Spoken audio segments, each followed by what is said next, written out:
I was screaming throughout, pain all over, you know.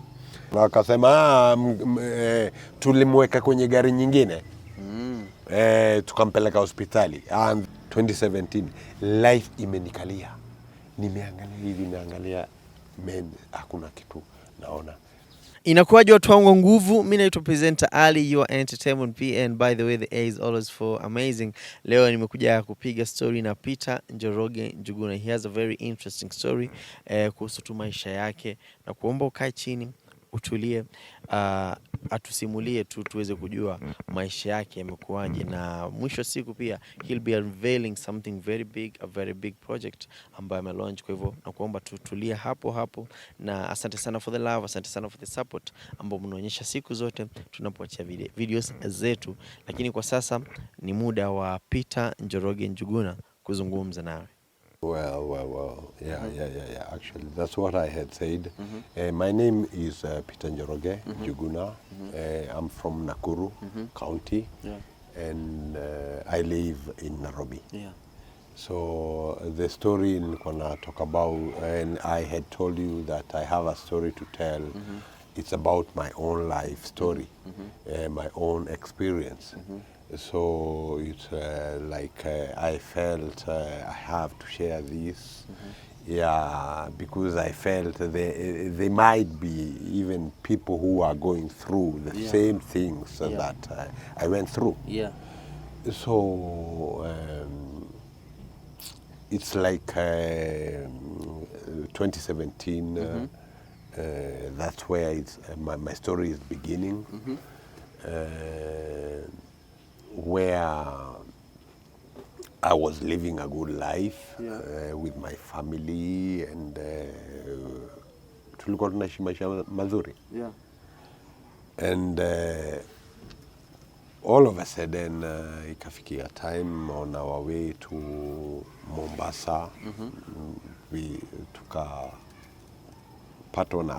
tukapata accident.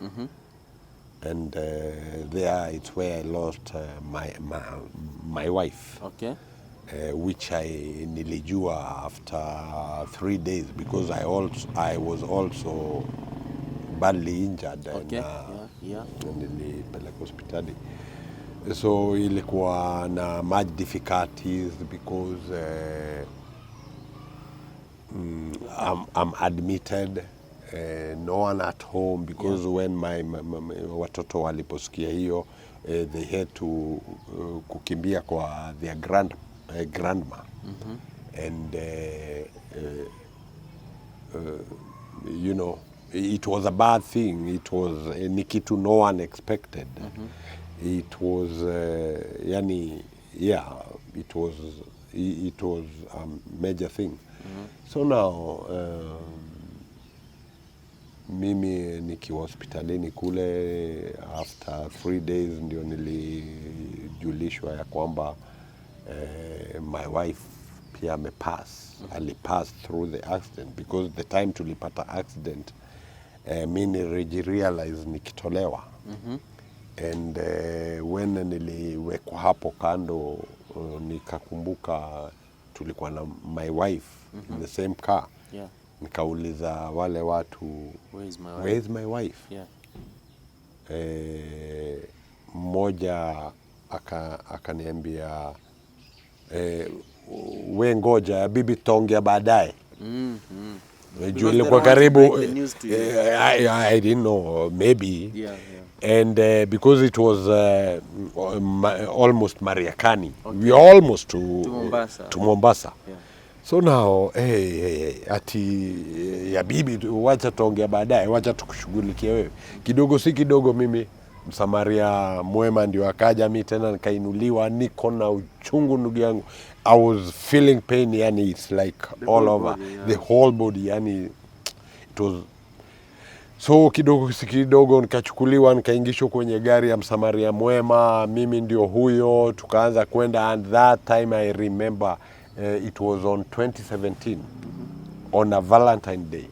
Alafu wakati huo doctors walikuwa wamegoma.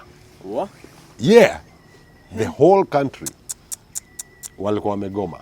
So now Mimi nikaingizwa kwa gari ya msamaria mwema mbio na corrugation barabara hiyo pia wakati huo that particular place ilikuwa inatengenezwa. Yeah. So we had to pass through the corrugation, the rough road, you know. Yeah. So now, hey man, it was so bad. Because the more corrugation pain all over, I was screaming. Yeah. Nikimnyamaza kidogo kwa scream tena inakuwa na wauliza where is my wife? Yeah. Moja tena akatoka hapo na akasema tulimweka kwenye gari nyingine tukampeleka hospitali, and then I felt wow, okay. At least the same thing is happening to me ili happen kwake. Yeah. Mtangulio. Yeah. So yeye ashafika kwenye hospitali. Yeah. Wow. Tukiendelea kidogo si kidogo, naye my son Ian already alikuwa I think it's through the phones alikuwa shajua. Kidogo no, it's me. It was me. Yeah, you called who gave the number, because everything was intact. Okay. I had everything, even my phone. Yeah. So the first number, it was my son Ian, ndio akapigiwa. Kidogo si kidogo tulikuwa na wasamaria wema kawa wawili on my seat, and the driver and the other msamaria. Yeah. So it's like we were 5. So on our way Ian kupigiwa and akapashwa habari, kaambiwa I'm so and so, na kupigia wazazi wako wamepata ajali, na tuko na baba yako hapa tumpeleka hospitali. Yeah. And Ian asked what, and my mom, and the man behind the answered mama yako sijui, he answered something. Yeah. Which went contrary to what they had told me. Yeah. So I felt na juu ya uchungu I didn't have to ask. Kidogo si kidogo tukafika hospitali, which was Mariakani. Nikaatendiwa, and it was like a first aid, because the doctors at that time walikuwa wamegoma. And now my brothers, sisters, yani stories sijui iliendaje, pakawa watu wote wamejua. Yeah. Na kidogo si kidogo ikawa, and since they knew that the doctors walikuwa wamegoma, so now they had to make sure that to look for a private hospital. Now the only private hospital yenye ingepatikana was in Mombasa. Okay. So I had tena kufanyiwa first aid, and mind you that when I was at Mariakani General Hospital, yeah. I think they did. I don't know what they discovered from me, but they just felt no, ujamaa pelekwe hospitali kubwa. And then because I was screaming throughout, pain all over, you know, the whole body. Haya mimi huyo kidogo si kidogo ambulance ikaja, mimi nikapachikwa kwenye ambulance moja kwa moja hospitali kuu sijui, I mean the best hospital in Mombasa, which is a private hospital, since the government hospital are not working. Yeah, they're not working. Right, man, I was taken there. And nilipofika pale, the first thing is kwanza ni kupigwa name it. Yeah. Kuna x-ray, CT scan, what were done. Yes. And now through my people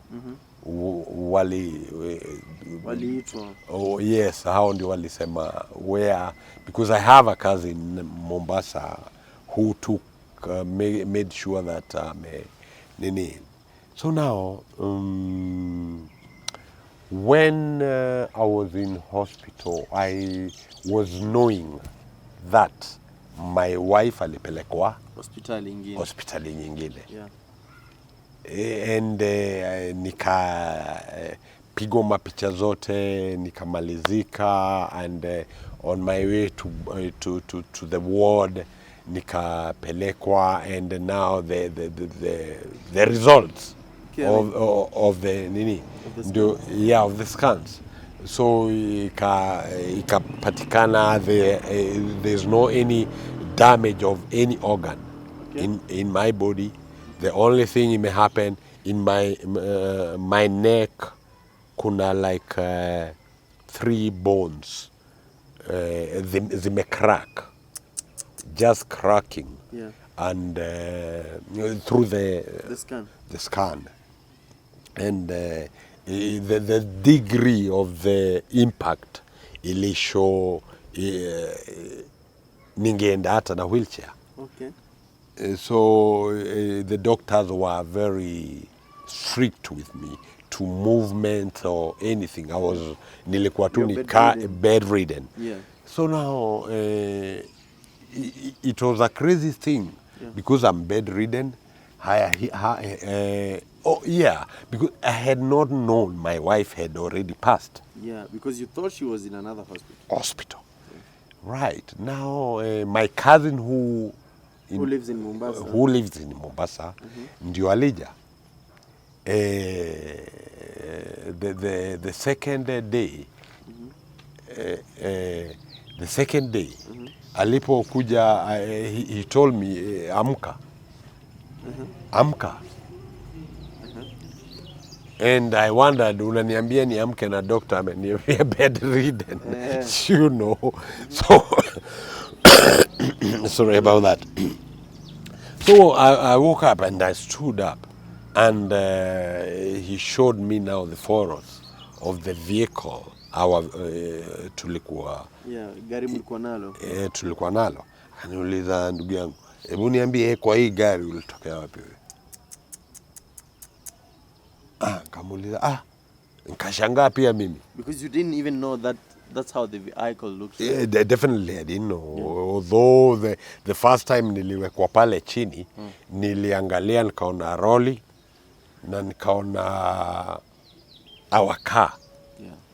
Nikasema, Mungu wangu, ni ajali tumepata. Wow. And I'm still in pain, so saa nikaendelea na safari. Vyovyote vile itaendelea. Now my cousin nionyesha picha ya gari,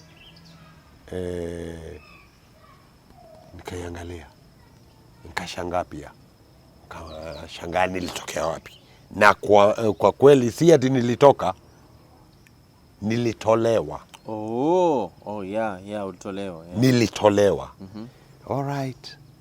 I didn't have no words. I just ilibaki tu you don't understand. And so he breaked the news. Yeah. Yeye ndo alikuambia kwamba your wife passed away.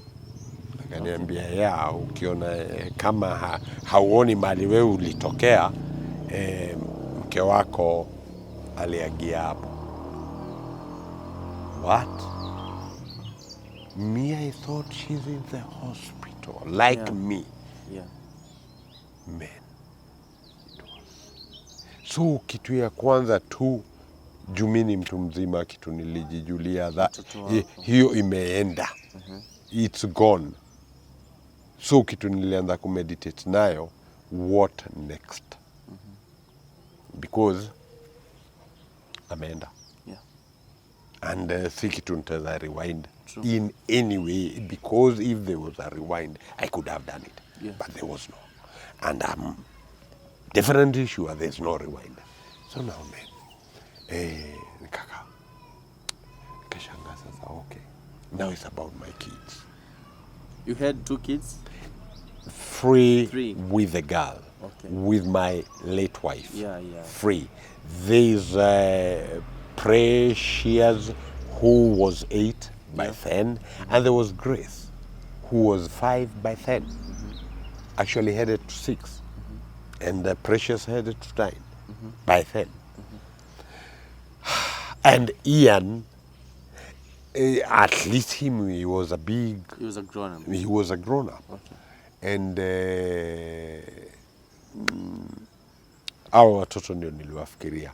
And since Ian, I'm a man and he's a man, at least, but these young two girls, now hiyo naye ikawa ni kitu tena bado inakuja kwa macho yangu na kwa fikira zangu, everything. Tukaendelea. Nikaambia my cousin, well, okay. So nika rest kwa bed, meditating now. Yeah. Trying to angalia what to do. How tusichana tuwili tuna need mother figure. Yeah. Who is the yani hizo, it was crazy for me. Yeah. And remember, this girl tulikuwa tumelive naye for over 13 years. Meaning that tulikuwa tumezoea, tumeingia, tumeelewana, yani tulikuwa tunafanya biashara pamoja. Yeah. As a family business. Yeah. Even with my son, because he was grown up. Yeah. Well, hiyo ikawa sasa ni vitu tu zinatembea kwa akili zangu. Niko hospitali, mimi mwenyewe sijiwezi, shingo peke yake kuinua ni shida. Yani kuangalia pande ile ama hii ni shida. Yani vitu vya ajabu. Yeah. Well, shida sasa kubwa ilikuwa juu nina uhakika ya kwamba ninajua juu sasa communication ilianza yangu na nikataka kujua watoto wako wapi. Kumbe watoto waliposikia hiyo jambo saa 2:30 ya 2017 on a Valentine Day, waliposikia hiyo Ian, na nakumbuka when we left Nairobi tulienda tulistop over Mariakani. Yeah. And nilihave a nap kidogo. And I recall nikisikia my wife akiongea na my son in Nairobi. Akimuuliza mliamka, naye my son anamwambia yeah, in fact na watoto nimemaliza kuwatayarisha na wapeleka shule. That was it. Walipomaliza, and that's when my wife woke me up, told me, honey, let's go on with our journey. And that was it, which it's a sad thing, and it's a black cloud for me on that particular day. For how long did you stay in the hospital? Actually, I stayed for 3 days. And the 3 days, the reason why I stayed for 3 days, ninge stay for longer, is because we pleaded with the hospital, with the management, that there's no one at home. My wife has passed. We need to have mashakaya, that is, and my kids, they already left this place. They went to Nakuru. So the house is closed. My neighbors, the wameshika report, the wakija, there's no one in the, it was, so nilikuwa na mind all that. And it's like there are things as a man I have to arrange and say. So there's nothing I arranged for my wife's burial. Everything was done by other people. By other people. Yeah, because at that time you can't even move. Yeah. So when I came, the things they had arranged is the things mimi nilijipata. And nikaendelea tu nazo because hakuna kitu nilikuwa naona mbaya ama mzuri. Because hapa nimepoteza my family. You see, when you lose a mother in the family, if at all mlikuwa mmependana ama mmesikizana, mnafanya mambo pamoja, ni pigo kubwa, yeah. Ni pigo kubwa. So now I'm sorry for that. Yeah. So now it was so crazy because kule wananinyima ruhusa. Hospitali. Sababu degree yenye wanasema the injury ya neck, it was leading to wheelchair for lifetime, you know, which wow, it's scary, wheelchair, and now I can see I'm walking even hata kama niko vitanda vya hospitali, but I should be cautioned too. So now, good for my family. Actually, they arranged for everything else. Yeah, for the no. The air flight. Waka convinced the hospital he would travel by road. He will be airlifted. That's what happened. Nikawa airlifted. Nikapikiwa na my cousin. She brought me here, and I got in the house. My brother, hey, you know, nyumba siku hiyo ukitoka uliwacha watoto 4 na mmeenda na bibi. I mean watoto 3 na mmeenda na bibi. So you are the 5th. No, hiyo nyumba airliftiwa ukaland it's the other one, Wilson. Umeland Wilson, umedrivewa very pole up to your house. Alafu umeingia kwa hiyo nyumba. There's no one. There's no one. Alafu wewe let me tell you, life. Wachana na life. I promise you, chiangalilie. Bro, do you know niliingia kwa hiyo nyumba? But I thank my Creator so much. And there's a saying which says that ndagekurehera magerio utangehota. There's nothing your Creator can bring to you that you cannot be able to accommodate. I promise you. Because, do you know, I was not shedding tears.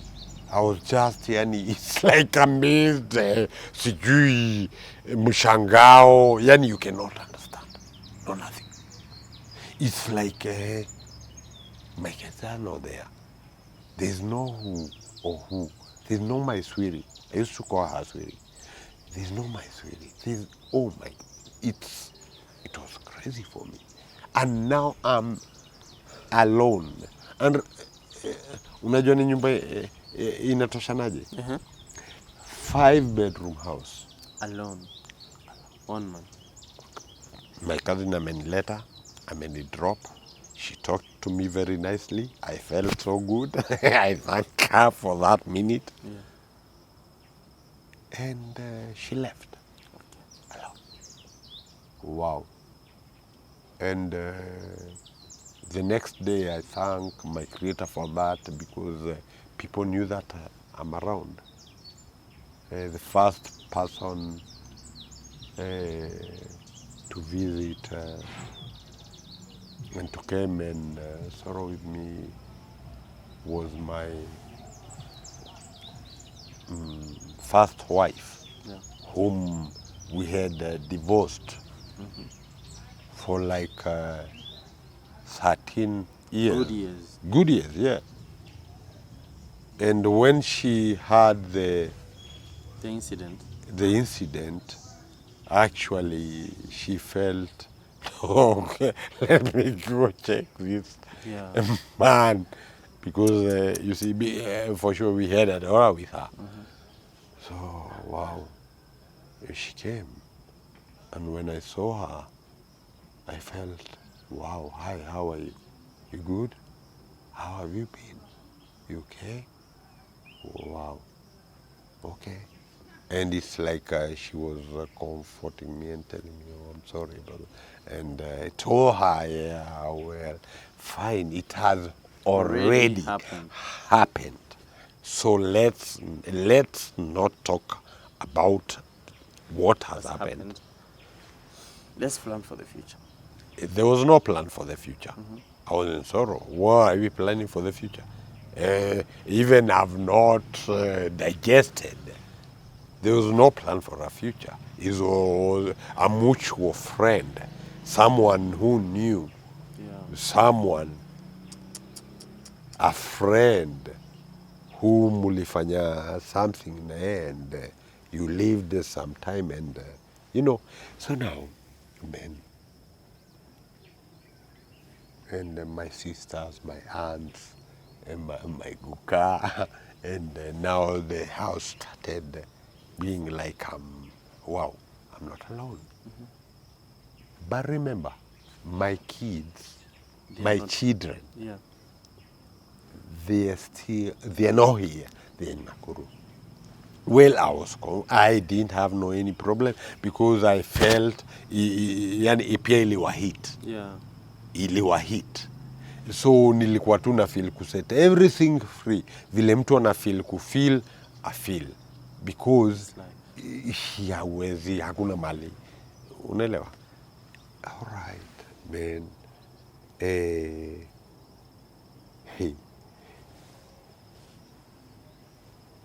Now it's like thinking, okay, where am I going? Because it's like 360. You know 360. Yani ulikuwa unaona hivi ama hivi alafu sasa unaona. Totally different thing. 360. Wow. All right. And remember, I had told you, already before the late, tulikuwa tumediscover mambo yetu inaanza kudidimia kwenda chini. So it's like we were salvaging everything. Though we were dealing with salvage and transport because we had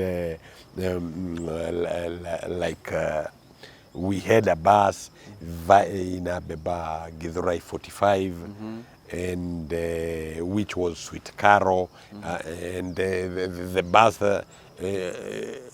nilikuwa nimeweka on the sides and all that pictures I used to love pictures the late so it was and we also tulikuwa tuna deal na salvage yani we were set but kama ni watoto wetu wanasomea shule poa good school in Nairobi yani we were good haya kama ni Mamsaf akona gari yake mimi pia yani we were good yani huwezi complain life ilikuwa poa you can't complain.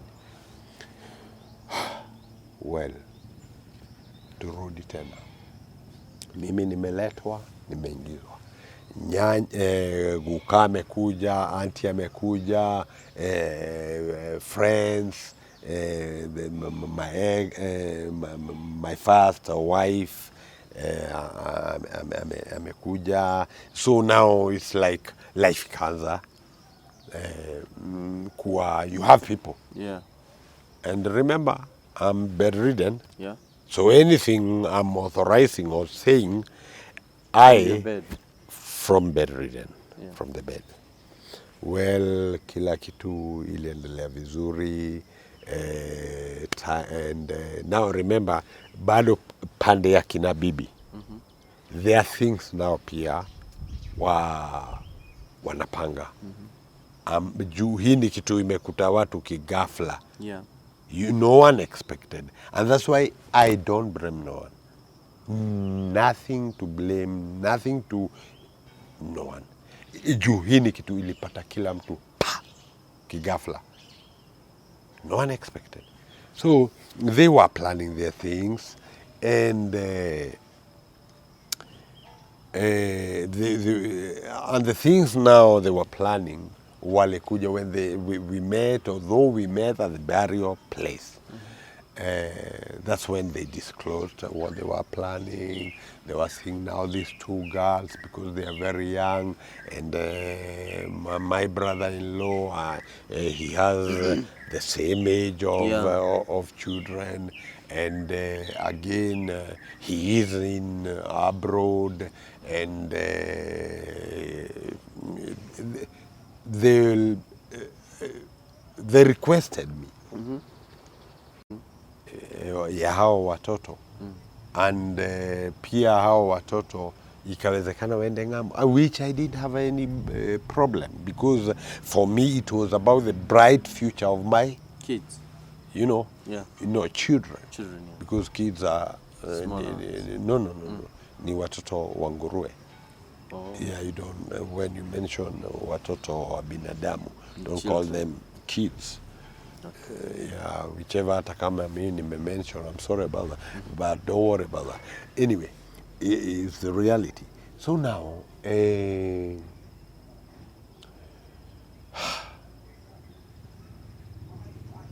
ndio tulikuwa wapi? Ulikuwa sasa ukiniambia they requested for the kids when they abroad. Yeah, and you didn't have a problem with that because you wanted... Oh, they requested, not the kids, the children. They requested the children to go abroad, and you were okay with that. Wow. For the sake of the bright future of my children. Yeah.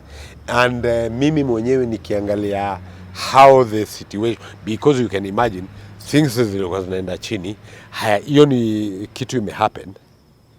Hiyo ni kitu imehappen, alafu ni ya major one, alafu pia lazima i-consume, definitely, yeah. Because like the body leiwa finro home, I had to cough for the, and mambo ilikuwa ime. So it's like after the whole nini, mzayali baki ni meditation. Wow. Hii ndio imehappen. Okay, wow. Where am I going to start? Start aje? Job yetu ndio imeanguka. Basi ndio hiyo sijui what. Man, it was a hard time. Life 2017, life imenikalia. Nimeangalia hivi, naangalia, man, hakuna kitu naona. So now, boss. Yeah. Let me tell you, unaona dunia ina mambo sawa na bahari. Yeah. I'm telling you, ina mambo sawa na bahari. Man, life imenikalia, naangalia ni wow. Hapa nahitajika kushughulikia watoto na mind you, hawajakuja, they have not come. Since your incident, they've never come to this place, to their home. Okay. I'm sorry. It's okay. Yeah. As a cut. Oh, yeah, cut kidogo. Yeah, cut kidogo tu. Cut kidogo. Yeah.